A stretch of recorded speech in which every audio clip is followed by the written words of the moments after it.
오랜 세월을 두고 평화에 잠겼던 이곳 히말라야 산맥에 요즘 중공의 공공연한 인도 침략으로 호성이 울리기 시작했습니다. 중공은 최근 티베트를 공격한 이래 차츰 인도 국방 변경을 향해 침략의 손길을 뻗치고 있는 것입니다. 아이고, 안녕하세요. 3편으로 끝내볼 수 있기를 기원합니다만 끝낼 수 있을지는 잘 모르겠네요. 1947년 8월 15일 인도 공화국이 건립됩니다. 그로부터 2년 후인 1949년 10월 1일 중화인민공화국이 건국됐죠. 한쪽은 오랜 기간 영국의 식민지를 받았고 또 한쪽은 식민지로 전락하지는 않았지만 1842년 이후로 꾸준히 외세의 침입에 시달리다 독립한 처지라 정서적으로는 꽤 친근한 편이었습니다. 인도의 민족해방운동은 항상 중국의 민족해방운동에 아주 우호적이었고요.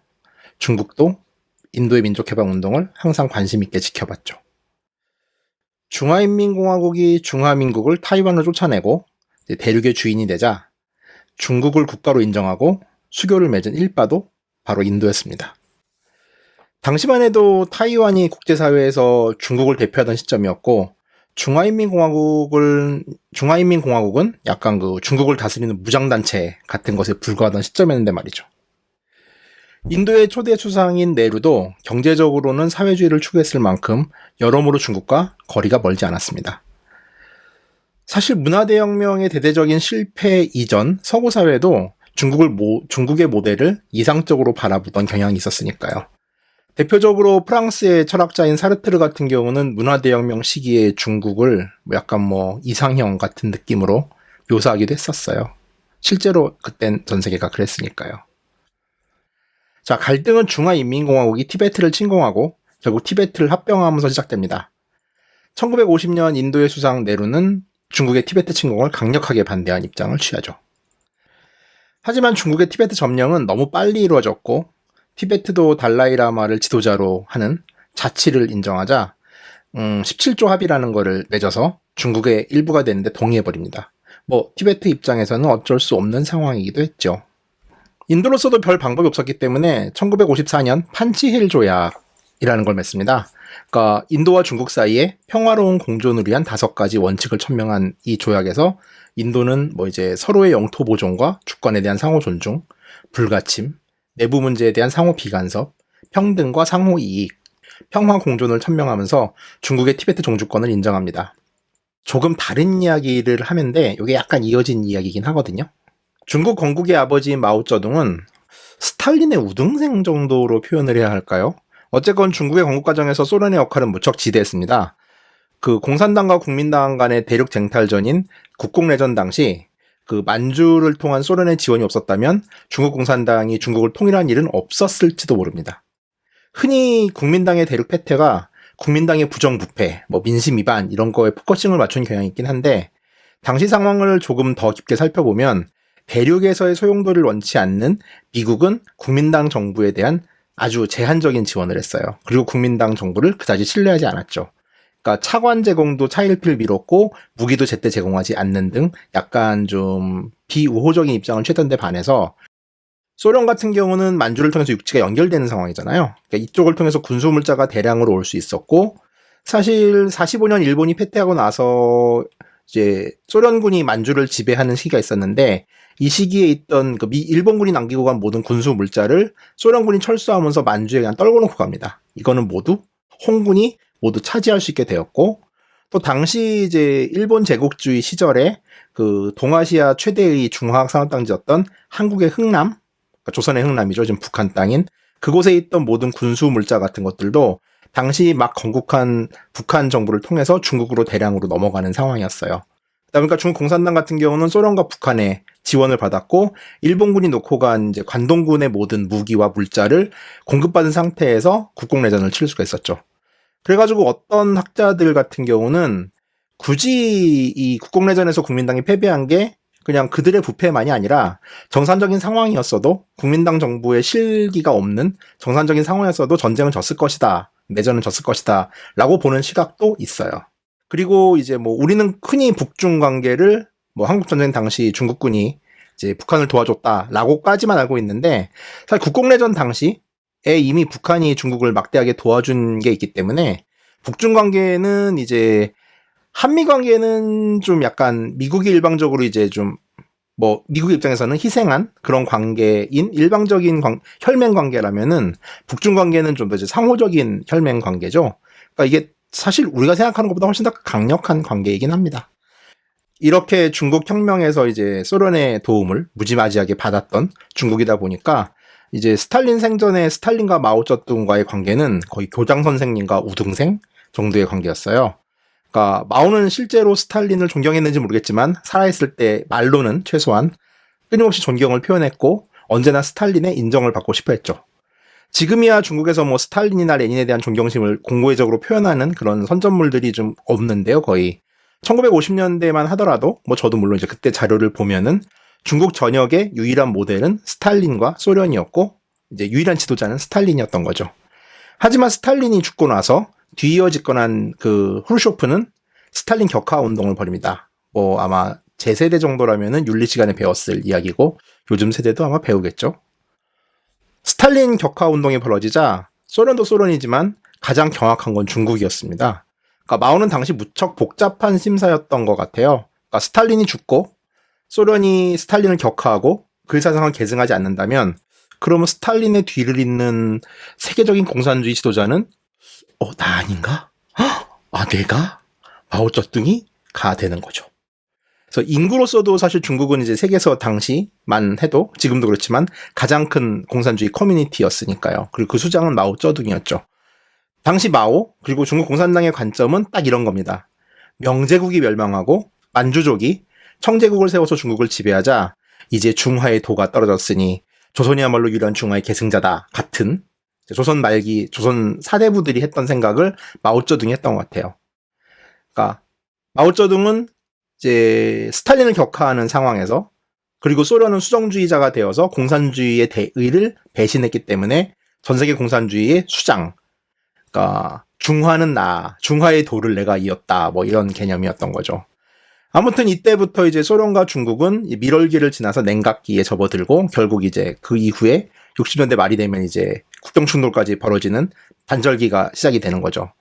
어찌됐건 이제 이 시기 때부터 이제 중국에 배치됐던 소련 출신의 기술 고문들도 모두 철수하게 되고 중국에서도 더 이상 이제 소련에 대한 찬양이나 그러니까 50년대에만 하더라도 중국에서는 이제 매년 주기적으로 그 소련이 얼마나 이상적인 유토피아 사회인지를 보여주는 전시회가 있었어요. 그러니까 뭐 지금의 우리 기준 따지면은 미래 사회 전시회 같은 뭐 미래에는 무슨 뭐 이제 뭐 토마토와 뭐 감자가 같이 열려요 뭐 이런 얘기를 우리가 옛날에 이제 뭐 전람회 같은 데서 봤듯이 그런 식으로 소련을 묘사하고 있었는데 그런 묘사들도 모두 사라지게 됩니다. 어찌됐건 이제 소련도 소련대로 이제 중국이 자기를 비난하니까 후르쇼프 입장에서는 화가 나죠. 우등생에서 불량 학생이 된 중국을 보면서 소련도 인도의 손을 내밀게 되면서 덕분에 그 덕으로 인해서 인도와 소련이 이제 이때 밀월 관계를 가지게 돼요.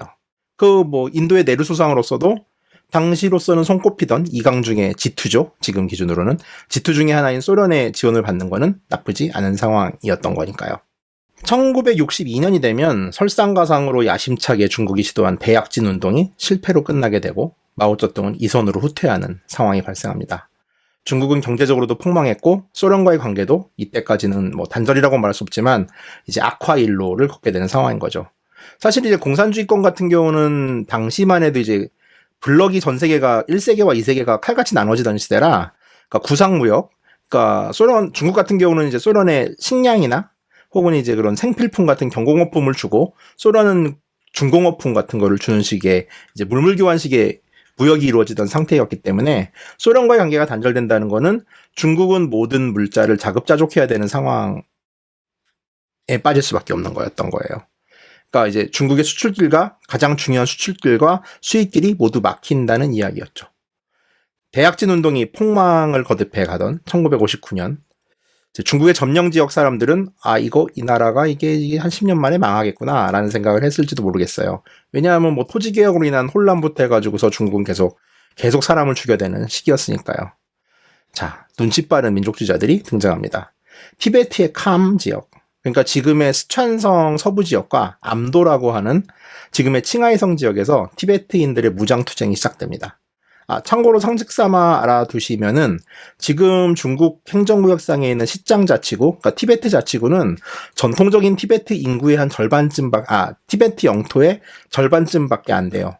그러니까 암도나 캄 지역, 그러니까 사천 서부 지역과 칭하이성 지역도 전통적으로 티베트이기 때문에 전통적인 티베트의 영토 크기는 현재 중국의 3분의 1로도 볼 수 있을 정도로 막대합니다. 근데 이제 티베트를 중국이 지배하면서 지역을 쪼개버린 거죠. 그러니까 티베트의 동부 지역은 스촨성에 넣어버리고, 그다음에 북동부 지역은 칭하이성에 넣어버리면서 티베트라는 지역을 축소시킨 거죠. 캄과 암도 지역에서 무장투쟁이 발생하자 중국 인민해방군이 이를 진압하기 위해서 일단 캄 지역으로 진군합니다. 여긴 어디냐면은 스촨성 서부니까요. 스촨성 서부 혹은 이제 운남성 서부 지역이라고 할 수 있는 데니까 여행을 해보신 분들이라면 운남성에서 이제 리지앙으로 가잖아요. 리지앙에서 북쪽으로 올라가면 쭝띠엔이라는 지역이 나옵니다. 여기 지금은 샹그릴라시라고 하는데 이 쭝띠엔 지역부터 캄이라고 보시면 돼요. 결국 이 봉기는 티베트 전역으로 확산이 되고 위협을 느낀 달라이라마가 인도로 망명하는 사건이 발생합니다. 지금 사진에 보이는 저 검은색 옷을 입은 두 번째 분이 젊은 시절의 달라이라마예요. 이 사진은 이제 그 인도의 티베트 망명 정부가 있는데 거기에 있는 티베트 박물관에서 지금 찍은 사진들입니다. 앞에 있던 사진들도 마찬가지고요. 이제 달라이라마가 인도로 망명을 하고 인도의 네루는 달라이라마를 받아들입니다. 그리고 히마찰 프라데시 주의 다람살라라는 지역에 망명 정부를 위한 땅까지 제공을 하죠. 중국 입장으로는 미칠 일이죠. 게다가 당시 인도 중국 국경 혹은 이제 중국 네팔 국경 같은 경우는 이제 티베트 반군들이 실제로 존재했어요.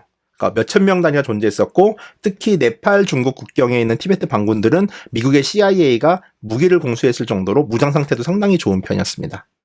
그러니까 결국 이제 국경선 문제로서 두 지역은 대립할 수밖에 없는 거죠. 티베트 문제와 연관이 돼가지고서. 그러니까 처음 시간부터 이 미중 국경 분쟁을 이야기하면서 티베트 얘기를 계속하고 있는데 사실 티베트가 원인이긴 해요. 이 모든 사건에. 그러니까 티베트 문제가 없었다라면은 이렇게까지 격화되지 않은 상황인 거죠. 물론 이제 티베트를 무력 점령한 중국의 업보이긴 하지만요.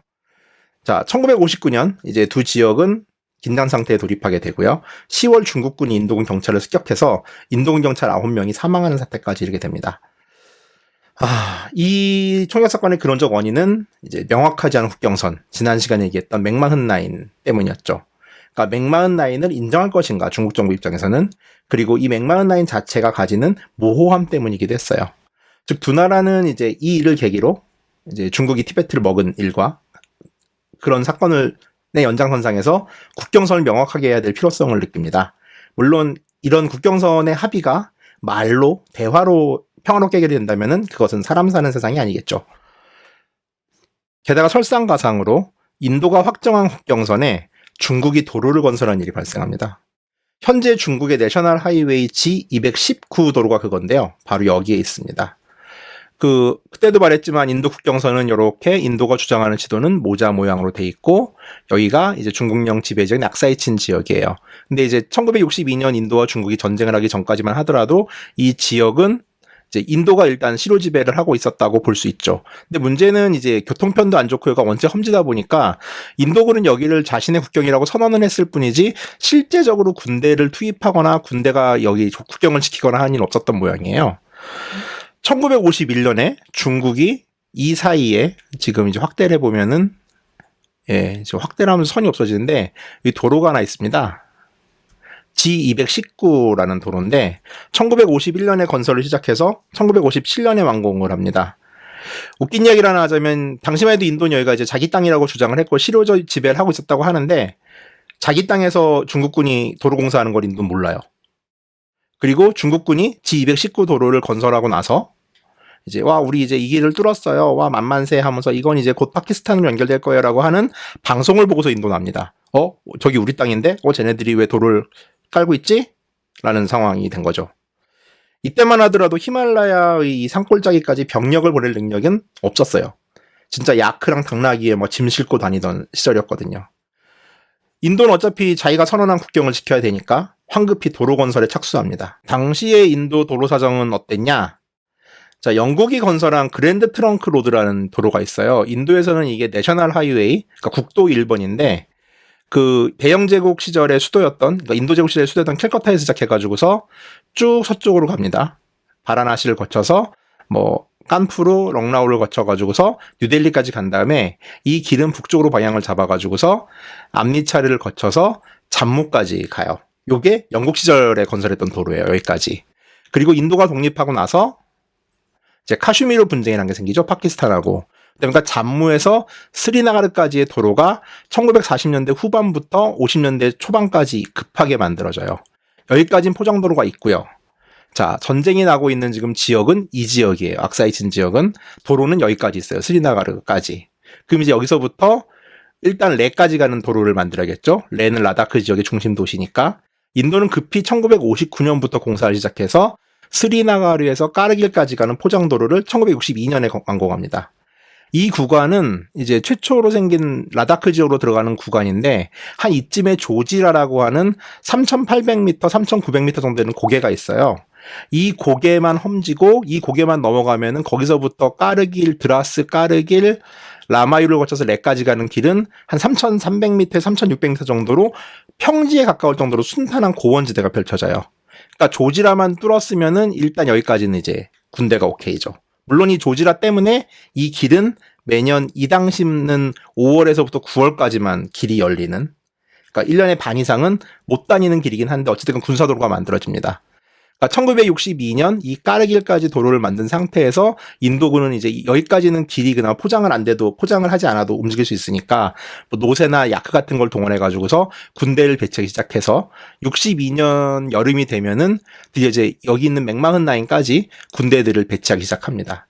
그리고 중국군이야 당연히 이쪽에 도로가 있으니까 이 길을 맞춰 가지고 병력을 이동시킬 수가 있었죠. 그래서 이제 두 군데에 군대가 배치하게 되는 상황이 펼쳐지게 되는 거예요. 사실 이때만 해도 이제 모든 전 세계의 입장은 뭐 군대가 배치되고 있긴 하지만 일단 이 전쟁을 입으로만 할 줄 알았어요. 싸울 줄은 몰랐죠. 하지만 이제 대약진 운동의 폭망으로 정과가 필요했던 중국은 인도 국경에서의 제한적인 국지전 전략을 세우게 됩니다. 1962년 10월 18일 날 중국 공산당 중앙정치국이 인도와의 전쟁을 결정하고 10월 20일 중국이 인도 국경 전역으로 침입을 개시합니다. 참고로 이 시기는 태길이 정말 환상적이었던 게 현대사에 관심이 있으신 분들은 쿠바 미사일 위기라는 거를 아실 거예요. 그러니까 쿠바가 이제 쿠바 혁명이 성공하고 나서 이제 피델 카스트로가 쿠바를 지배하면서 사실 여기는 이제 미국의 플로리다에서 뭐 바다 조금만 건너가면 바로 닿는 곳이잖아요.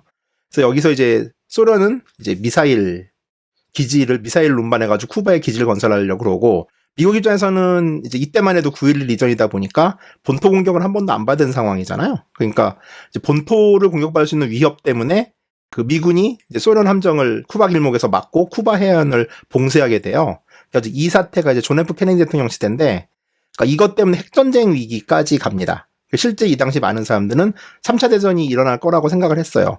이 쿠바 위기가 1962년 10월 16일 날부터 발생을 해요. 그리고 중국은 이틀 후 전쟁 개시를 결정하고 20일 날 침공을 하는 거죠. 그러니까 중국 입장에서는 당시 소련과의 관계가 껄끄러웠기 때문에 인도 중국 간의 전쟁을 벌였을 때 소련이 인도를 함부로 좀 도와주지 못하는 상황을 가늠했던 것 같아요. 어찌됐건 환상적인 패길이죠. 그리고 당시에 살았다 하면 저도 이제 그 당시 태어나지 않았던 세대라 당시랑 얼마나 불안했을까라는 생각도 합니다. 그러니까 쿠바 해협에서 미소가 대치하고 있고 중국과 인도는 전쟁하고 있는 상황이면은 누구나 진짜 3차 대전이 일어나구나, 나는구나 라고 생각을 했겠죠. 어찌됐건 전쟁은 뜬금없이 10월에 발생을 해요. 이게 무슨 의미냐면은 이 지역, 특히 악사이친 지역은 해발 4,000m쯤 되거든요. 10월이 되면 이미 영하 10도가 넘고요. 10월 하순에서 11월이 되면 영하 20도가 넘습니다. 그러니까 일단은 육로는 모든 길이 끊어지는 시점이에요. 그러니까 이 전쟁은 전쟁 준비를 많이 한 사람한테 유리할 수밖에 없어요. 그러니까 아마 중국은 62년도부터 전쟁을 준비했겠죠. 즉 육로로 최대한 실어놔서 10월이 되면은 비행기를 제외하고는 물자를 공급할 방법이 없어져요. 그러니까 병참 자체가 되게 제한적이 되는 거죠. 뭐 비행기로 실어봐야 얼마나 실어나르겠어요, 이 옛날에. 게다가 중국군 같은 경우는 당시 이제 2차 대전 때 미군이 쓰던 B-29의 카피 모델이 있었거든요, 소련이 만든.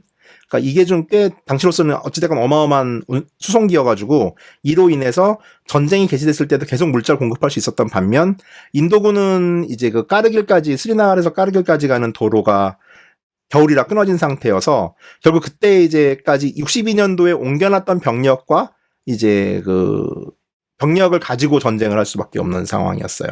그러니까 수송기를 통해 가지고 군대를 보충한다 하더라도 제한적일 수밖에 없는 상황이죠. 일단 육로가 열려있지 않은 상태니까. 그래서 당시 이제 인도군 같은 경우도 이제 소련이 제작한 AN-12 수송기 정도가 있었는데 이거는 62년 당시만 하더라도 6대 정도 있었을 정도로 아주 소수였고, 거기다가 이게 큰 비행기가 별로 아니에요. 그러니까 이제 노후기라고는 하지만 이제 항공전력이 양쪽이 거의 좀 없는 상태에서 B-29 카피기종의 힘은 정말 어마어마했죠. 이렇게 이제 두 나라는 전쟁을 시작합니다. 자, 꼬라지가 4부를 해야겠네요. 원치 않았지만 4부로 끝낼 수가 있을까 싶어요. 이젠 드디어. 왜냐하면은 이게 지금 1차 이 전쟁 얘기를 하고, 그다음에 이제 2000년대 들어와서 생긴 두 나라의 갈등 과정으로 인해 가지고 여기까지 오게 된 얘기. 그리고 이제 1부에서 이제 현재 상황을 녹음하고 나서 지금 시점이 벌써 또 한 열흘에서 2주가 지난 시점이라 바뀐 상황이 등장하기 때문에 하여간 어떻게든 5부까지는 안 가도록 해보겠습니다. ਸਾਏ ਤੇ ਬੰਦੂਕ ਚ ਆਖਰੀ ਗੋਲੀ ਹੈ ਉਹਨਾਂ ਚਿਰ ਦੁਸ਼ਮਣ ਸਾਡੀ ਧਰਤੀ ਤੇ ਪੈਰ ਨਹੀਂ ਰੱਖ ਸਕਦਾ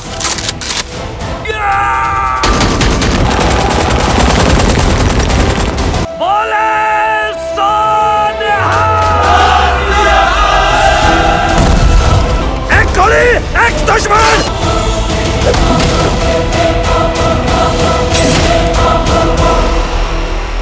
असले तो बिना के लड़ेंगे साहब जी।